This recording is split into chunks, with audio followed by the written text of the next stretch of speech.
What's up, my fuss? You know it's October. The second time we have been in October for this show, Power, episode two of season. Episode 8 of season 2, and of course, we're talking about Mother of the Year candidates all around. A bunch of mothers doing what they think that is best for their children, and I don't know if it worked out for any of them. That's why I titled this Mother of the Year. You have Raq dealing with Kanan and the troubles that he's causing and that she's causing herself. And again, a theme of this season is Raq trying to do way too much. Also, we go into other mothers who are going insane. Let me know y'all thoughts in the comments. What do you think? Oh, good question. Good question. I got a question for you. I got a question for y'all. Who do you think is the worst mother? I want to know, who do you think is the worst mother? Who do you think is the best mother? I'm gonna put the question. I'm gonna put the two questions on the board so y'all can answer throughout the episode. I think throughout this episode. I don't know how long we keep it. Probably 10 minutes. So y'all can tell me, who do y'all think is the best mother and who do y'all think is not. So let me go first. Out of all of these mothers, Raq or Scrappy is the best. Palomar is the worst. All my homies hate Palomar unless you hidden. Oops, I said that. But but yeah, so let me know what y'all thought. Who's the best mother? Who's the worst mother? Let me know. That's gonna be on the screen as we go through the show, and then we're about to get into the show right now. We start the show off seeing Dominic, the old racist dude. He's bleeding in the hospital. He falls out. He passes out in the hospital, and this has become, as we know, that's going to be a big problem for Marvin. It's going to cause issues because Marvin is obsessed with Tony, who did nothing to him. She didn't even snitch. They said she didn't snitch. That's the reason he had no case. She didn't snitch. But his obsession with her led to more drama. Next thing we see is Raquel, Raq, going, confronting Palomar at gunpoint, telling her to stay away from Kanan or else.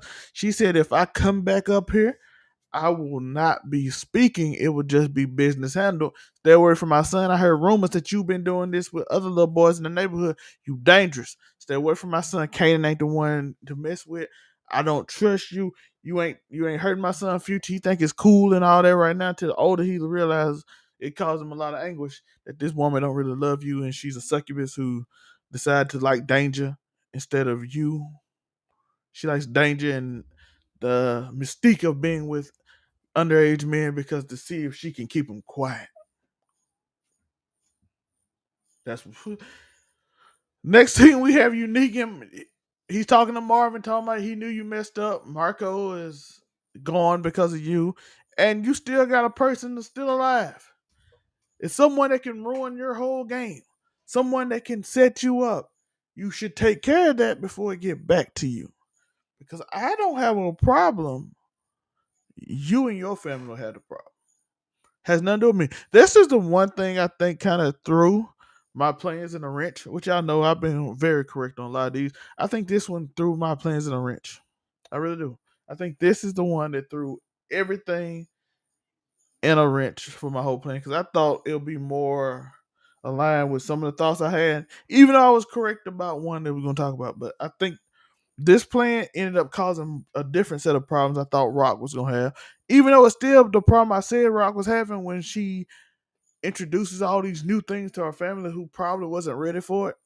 And she just trying to expand. Even though I still think the other problem is going to be Fareed when he figures out that she's going behind his back trying to make moves under him.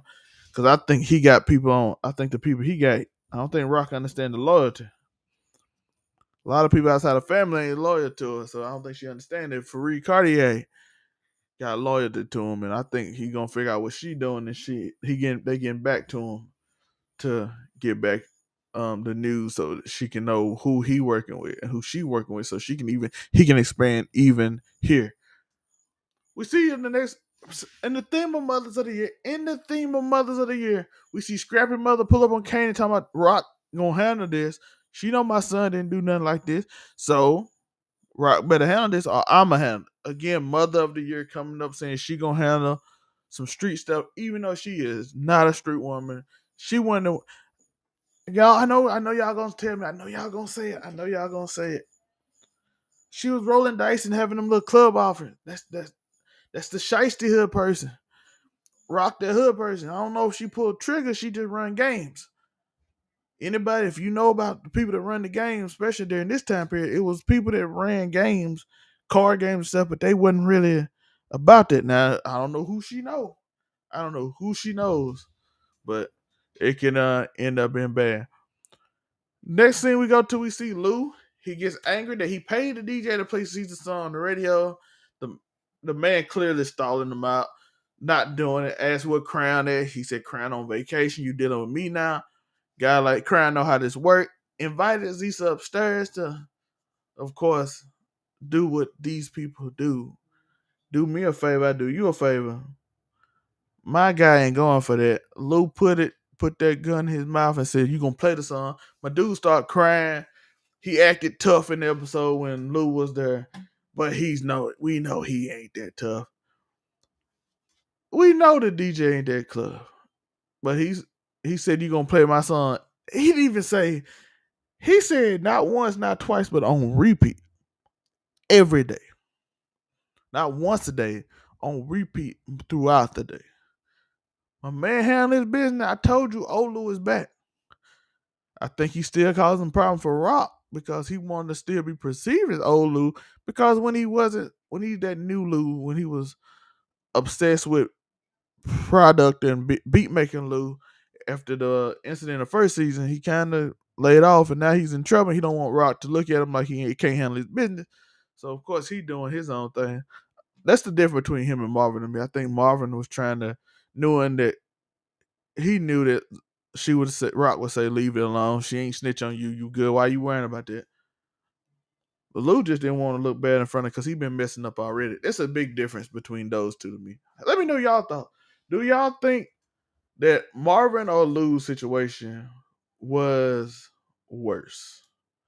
I want to know y'all thoughts on this. Do y'all think Marvin's or Lou's situation were? Who put the family in worse position? Because I'm going with Marvin because Lou's situation was more he been messing up. He don't want to keep messing up. Whereas Marvin was, I'm just gonna do something stupid. We see in the next scene, Jukebox come up to Kenya's house. She says she need to go to school. She says that this is bigger than school, and I'm gonna stay on this for a little bit. They basically had an intervention. I think they found out that she liked women. I don't. I used not think they showed on video about man and woman is meant to be together in marriage. And they had her, and they were popping her hand, gave her a little whooping, saying she wasn't informed. You don't want to go to hell, and they just start holding her eyes open while she go through it and all that. I'm a Christian. I'm gonna tell all Christians right now that does not work. Never worked. You can't make someone come to Christ. You can't. That's the dumbest idea ever. Sitting there and watching a video on VHS is not making a person come to Christ. It's not making someone come to Jesus. It's not correcting their behavior. You're trying to brainwash them, and it only works on weak minded people. And most human beings aren't weak minded. They're either natural state or they're strong willed. We know on Jukebox case, Laverne is very strong willed. Strong willed people completely turn and become something as you see in Power season 3, I believe, when she showed up for. Maybe I think one of the later seasons. When you saw her show up, you see she's not that normal person. She's a very strong-willed individual. So when you try this with a strong-willed person, that releases a resentment. When you try this with a natural-willed person, this releases a resentment. If the weak-minded person actually becomes, what I say, let's say if the natural-minded person becomes a little bit natural of even mind, it is because it becomes natural, right? So you trying to force feed somebody something never works. Even the Bible says you get more people than honey. So trying to force people to watch a video would never even work. By the way, I think the one time something was considered a success in that realm of a Christian group converting someone when that person willingly came. I've never heard of a situation where somebody had a conversion therapy and it actually worked. They might lie until they get out your parents' house and then they become a deviant. I've actually heard that. I've actually heard of someone, I know the name, but I don't know if it's 100% true, that they had a little conversion therapy and that they ended up becoming far more deviant once they got out the house. They built that up, led not to resentment in this case, but to a deviancy, where this person became even more deviant. And I know you might be watching like, oh, but being a Christian, you're supposed to correct. That's not how you correct something. You can't tell someone in that mental space to do something that's not them, right? At that moment. Meet people where they are. You can't convert somebody in this way. That is a horrible thought process. It leads people away from the church and it does no good. Like I'm saying, you're supposed to come as you are, not as a person who I'm gonna force you to become who I want you to be. People gonna always represent that. That's gonna be resentment. It's part of your free will. If God ain't doing it, why would we try to do it? If God ain't forcing us to do what He say, why would you force Him? You're supposed to encourage and do it all, everything else about being a Christian. You can't force someone to be a Christian. If she don't want to be, she's not gonna be, right? Maybe down the line, but once you lead to that resentment, they about lost. I want y'all to think about that for people in that area because it made no sense. It makes no sense to you to try to convert somebody in that way. And that was on my mind while I saw it. Beating, whipping somebody's hand and forcing their eyes open to watch a VHS tape is not going to help no one. Like you can't force no one to watch anything and just watch on VHS and it actually work. That was the most. That was so dumb. I have never seen something so crazy in my life. And I'm talking about in real life when you see somebody do it. It makes no sense. Nah, I've seen the people do prayer circles when the person ain't there and just do it and pray until they say it's done. But people working that is not what I'm saying. We come up there and we see Marvin frantically calling the hospital, seeing which one is Dominic in, talking about confidentiality. He don't want people to know he's calling around. He's like, I'm just his best friend, and it's a family matter. I just want to make sure he's good. So can you tell me where he at? Is he out? Is he good? I want to know all that. What can I find him? What room he in? All that stuff. Marvin down bad. He trying to lay low. He done got himself in some trouble over something that didn't even matter. We see Detective Howard, who knows that Burke is stalking all his old cases. He tells, of course, the captain. The captain, of course, is like, listen, Nicole's father now is accusing Burke of giving young girls drugs because he sees Burke follow. I think he saw her in the first and kind of following Nicole, and now he's seeing her follow Laverne, and he's kind of getting this idea that okay, she might be the one doing it, or he just know she's bothering her and he wants her to leave her alone. We never got confirmation on it, but it's one of those two things. He either thinks she's doing something shady because she's following people around all day, or he's like, she keeps harassing this girl over and over. I don't want her around her because she's probably presenting a danger, and my wife is probably crazy and thinks that she let her off for some reason. Now the wife wants her in jail, wants her in trouble because she let Laverne go. Her father probably wants her in trouble because she keeps messing with Laverne. So Laverne is causing her a lot of problem. And not only that, Kanan is causing the bird problem because she keeps going to someone's places that she ain't got no business because she being nosy and not even investigating a crime for real, but investigating a police officer, which he tells the captain. She is actually getting accused of pushing drugs to young girls because she's nosy. By the way, one thing I want to know is in the hood, the person that always get ended in the hood is the nosy person. Have you ever noticed that the nosy person, unless it's like pure beef where if somebody gotta go, it's usually the nosy person that gets off first. We see Kanan visit famous, and he tells her about the situation they had that Raq came over to the mom's house, and that she kind of gave Palomar the business. First he started off with this weird story, and then he started telling them like, "Why am I even talking about this? Your mom's pressed Palomar, Corinne's mom. She pressed her. I saw it.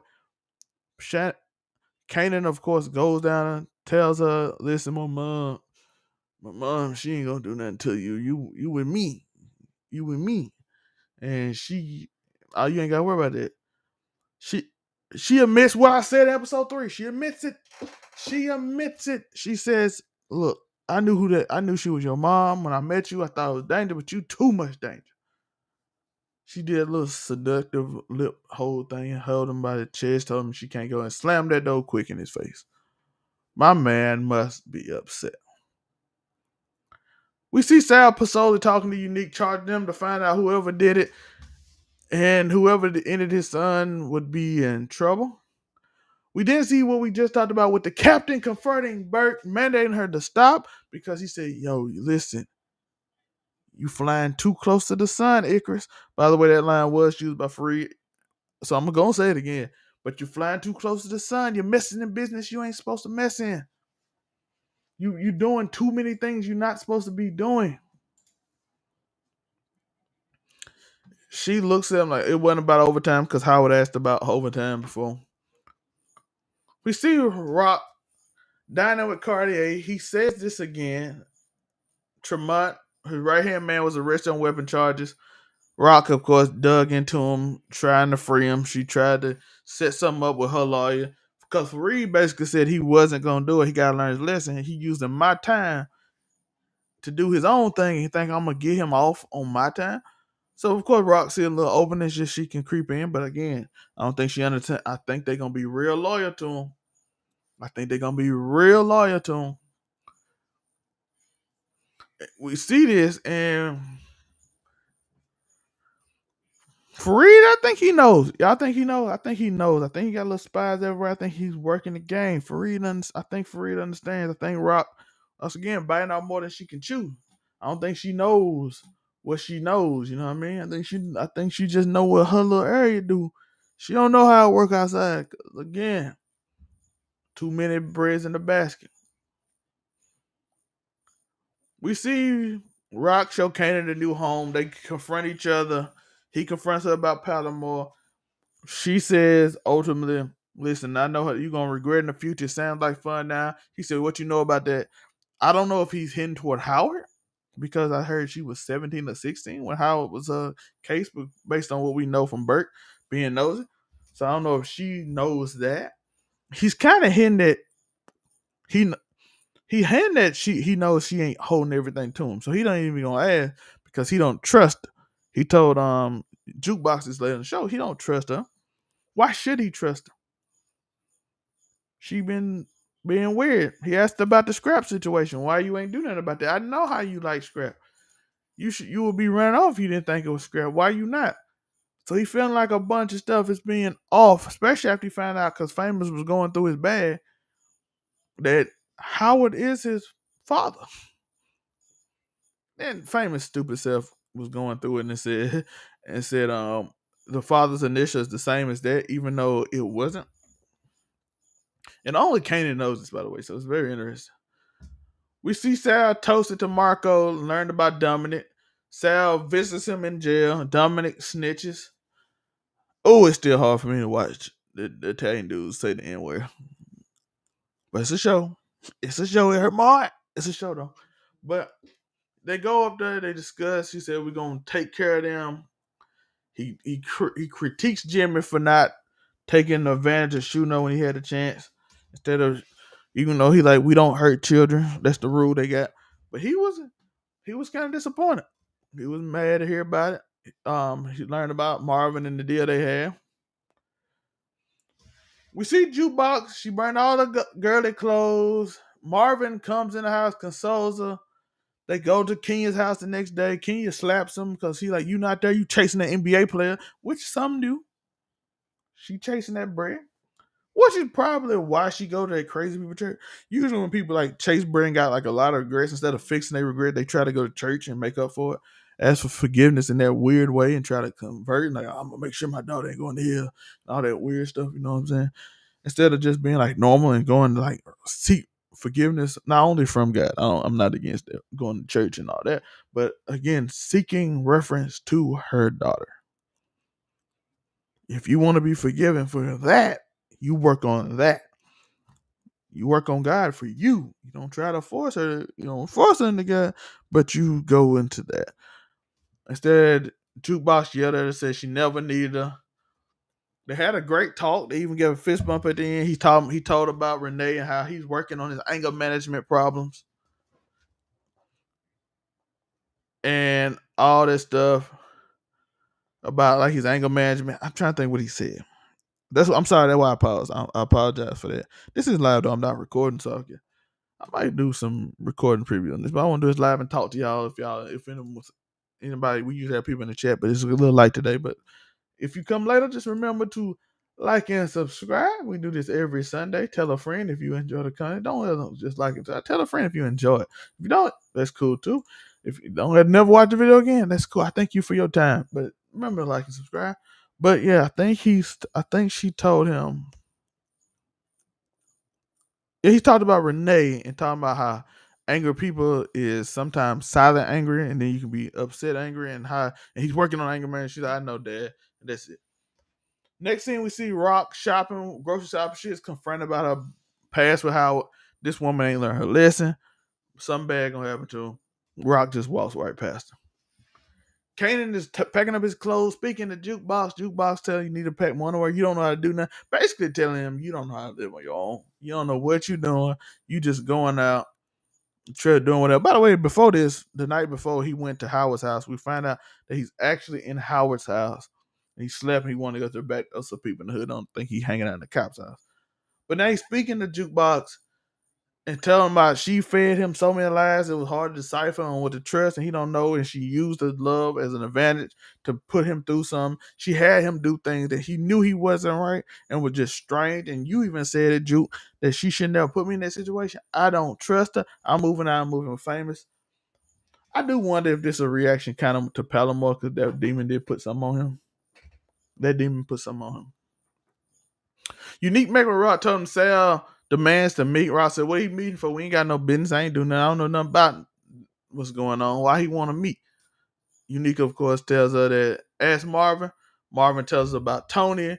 How and like, who did you send? What happened? And he sent Marco Baselli. And it ended up with Dominic too. And she was like, why would you do that? And everybody, basically what she would have told him anyway, he don't care, it ain't that big of a deal. So she meets with Sal.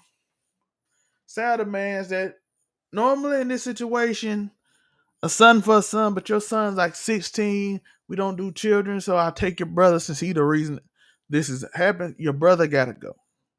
Your brother gotta go. Rob, being a lawyer soldier she is, said, my brother ain't going nowhere. This ain't no even trade.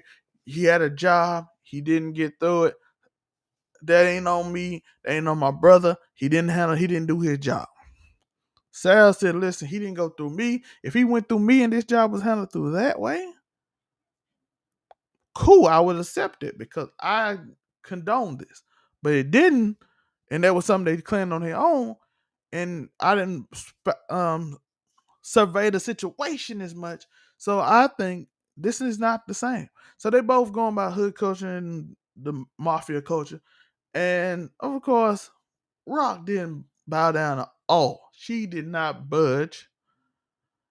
And then we see some interesting scenes that come back to hunt the other brother.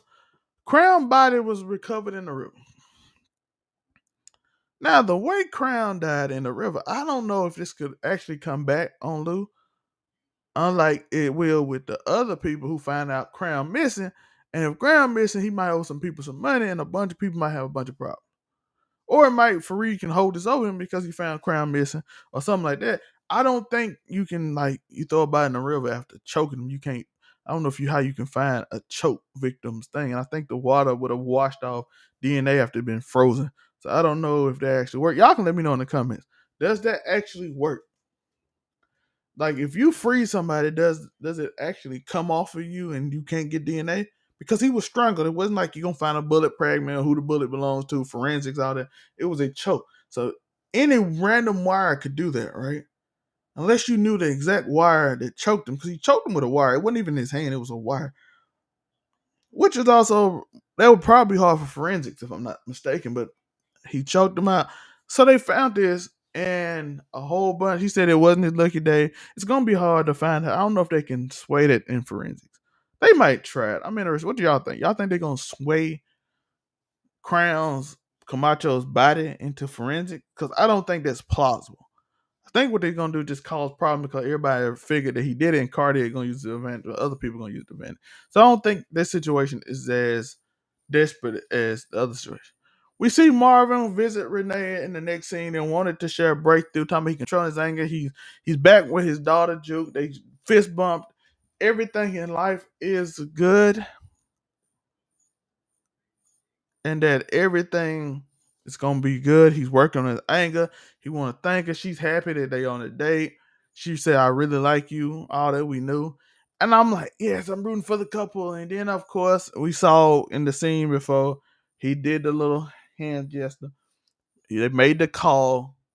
If you want to watch mafia movies, when you make the call, it's time. And ultimately, we see two of Sal's men show up, and you see fire shot off. They run off. It's very strange. I don't know if I like that scene though. It was very impactful to the show, but I don't feel like that's how it would go. That felt more like a hood shooting than a mafia style, right? I would like if they was like in a bar or something and they come with a mask on and shoot them like an aim thing. I think that would be more mafia like, but it's cool. What do y'all think? Do y'all think Marvin got hit? Did Renee get hit? Is Marvin gone? Is Renee gone? How is Marvin gonna react if Renee gone? His anger management control is gone.